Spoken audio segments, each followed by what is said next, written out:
Hi there, beautiful dreamers. Welcome back to emmeyasoleildreamwork. Today I'm sitting in my greenhouse in my garden, so I am enjoying the wonderful fragrance of tomatoes and basil and other members of all the bounty this fruitful season up here in the northern area means. I'm awaiting a thunderstorm. It's pretty moisty in here, but it's early in the morning, so I think I will manage. And thunderstorms are quite amazing too, but I'm not sure I will stay here when it comes, so let's get to it, because today I want to talk some more with you about spirituality and how to find it. We all have our own definition of spirituality, of course, and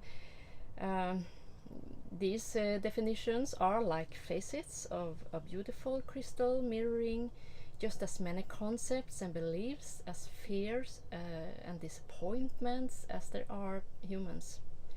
We have to do our own life cycles in order to understand ourselves, because self-understanding is really important. It's so easy to go astray, and even if we in many ways are supposed to go astray in order to grow from our mistakes, we also have to be able to find our way again, the right path. And the best advice I would give to tell anyone the way home is to follow their heart. For real, not through filters and conditions, but for real, you know, when your heart is pounding so hard you can't miss it. Fear is a powerful antagonist, and it lurks in the corner of every crossroad. So fear often misleads us, makes us diminish ourselves, making us accept being placed in compartments and affixed with labels. Shortly said, giving away our strength and ability to find our way home. When I for the first time read Drunvalo Melchizedek's book Living in the Heart, I understood something I always have known unconsciously, inside, that everyone has their own tone inside. Drunvalo describes that in the heart's interior, in a sacred chamber, there is a tone that is so important for all of us to find, and when finding it, things would change.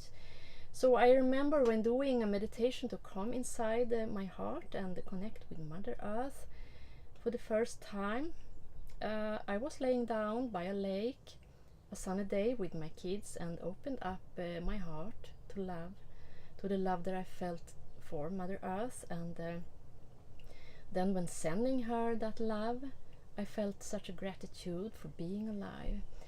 And I had a conviction deep inside myself that there was a larger love out there. Not only since I have children and all that love for them, but also because before having children and being on my way to work in a subway, I wondered about if it really was possible to feel unconditional love for every human being.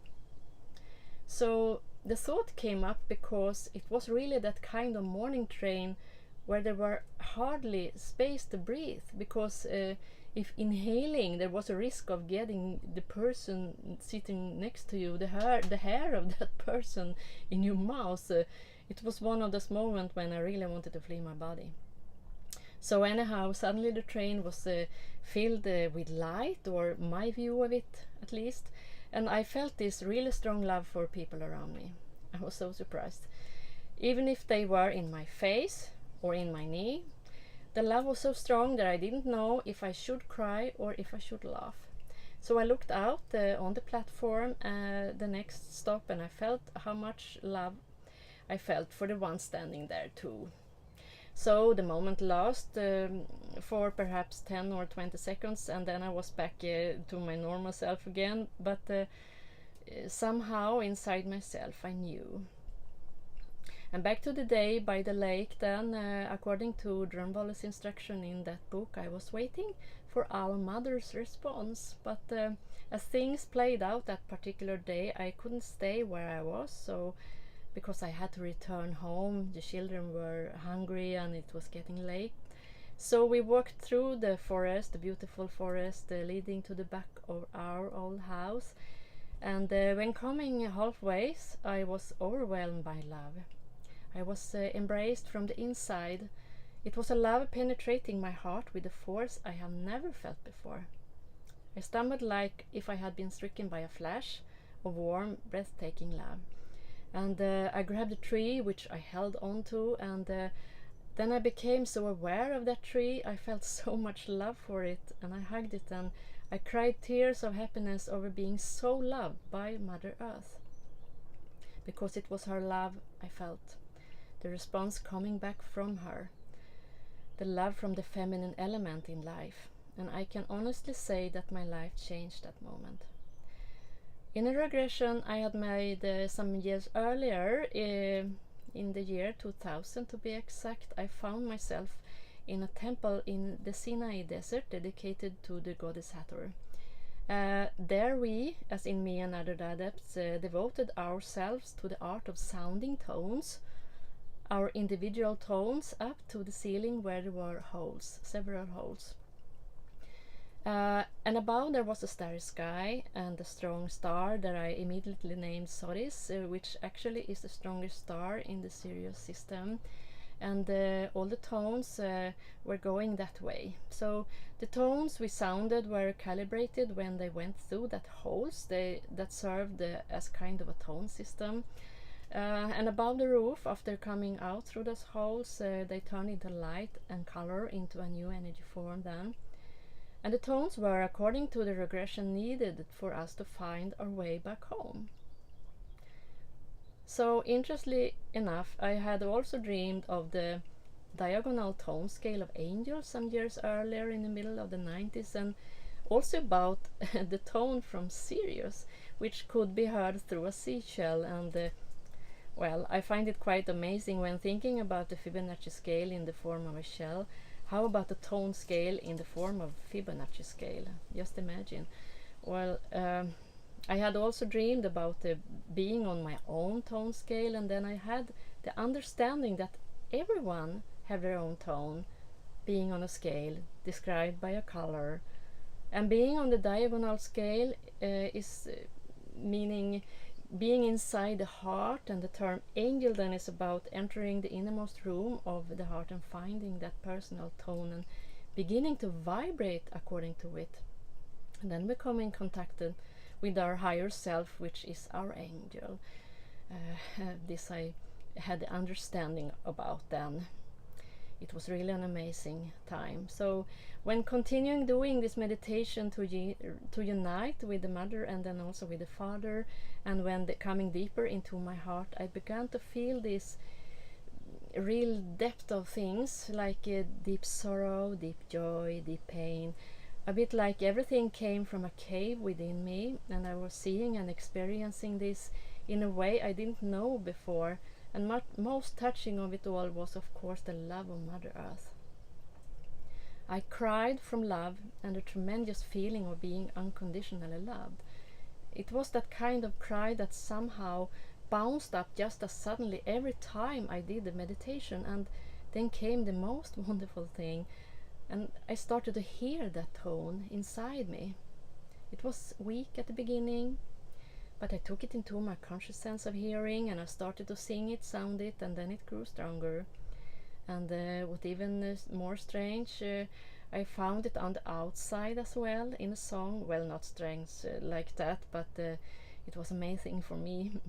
I could not understand before why I started to cry so strongly and without warning when a certain tone was sung in a melody I heard, but now I of course did. And that special song is one with Sarah Brightman. So that was my tone, my heart's tone, a high and diagonal tone. And I still cry as spontaneously today when I hear that particular tone.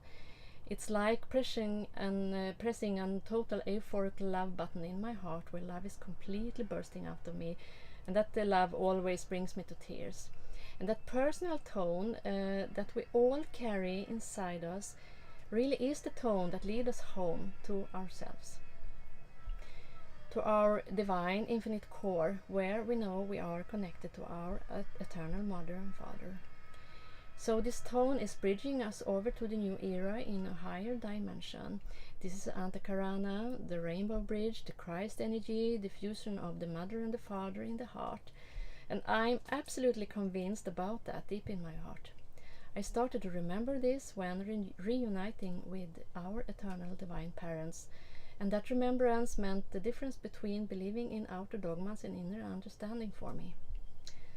Religion is, in the best of worlds, tools supposed to help us find our way home. After getting hurt by trusting illusions and making mistakes, and learned through them and grown and finally remembered that beautiful tone inside the heart, forever connecting us with the divine. Because we are divine, we are made of the same material as stars are made of. We are thoughts and we are effects coming from the highest source of the universe, from the Father, the Mother, the all-embracing universal truth. And the Mother and the Father present around us in unconditional love have no demands on us, meaning we have to obey to man-made rules like in religions and dogmas. Therefore, religion often means going astray in a maze of laws and rules, fear of sin and shame. Sometimes, of course, it means finding a release from things having a terminal impact on life, and then it's a good thing, but religion can never be the main focus, because then one will miss the target, which is the correct translation for the original word sin. The religious dogmas and rules are made by physical flesh and blood persons a very long time ago, and thinking that they knew the divine will in an exact way with their limited little brains, not even using half of the mind capacity, and that so-called truth is still going strong, is kind of infantile if you ask me. Therefore, religious dogmas should never ever stand between you and the divine. I think it's pretty obvious. The know-hows of earlier eras were of course doing their best in a wonderful, loving way, absolutely, but we all have to find our inner core of truth by listening to our hearts in an honest way. We have to learn to know ourselves from the deepest corner of pain to the highest realms of love, and I'm pretty sure we will all do that in the end, and if doing things honestly, reunite also in the same place, because even if there are many ways and versions and many colors and tone scales, there is only one infinite truth. We are all walking each other home, my dear ones. May the infinite bless divine infinite bless every step on your path. I love you all. Stay tuned, because there is more coming up. So now I'm going to visit my childhood family up north for a couple of days. So I'll see you when I'm coming back home, and I was thinking about talking about the tarot cards, a little about their origin and why there is that some people claim that they are associated with danger and even demons and that kind of things. I think it's pretty important. But first thing coming up, contradictionally enough or not really, there will be a free pick a card reading. So stay tuned and thank you for watching. Be kind to yourself and go out there, find your sacred tone, and remember that you can reach me through email, and remember to fill in that form for my monthly newsletter on the website, and all the information you need for that is to be found in the information box here below. So take care, bye.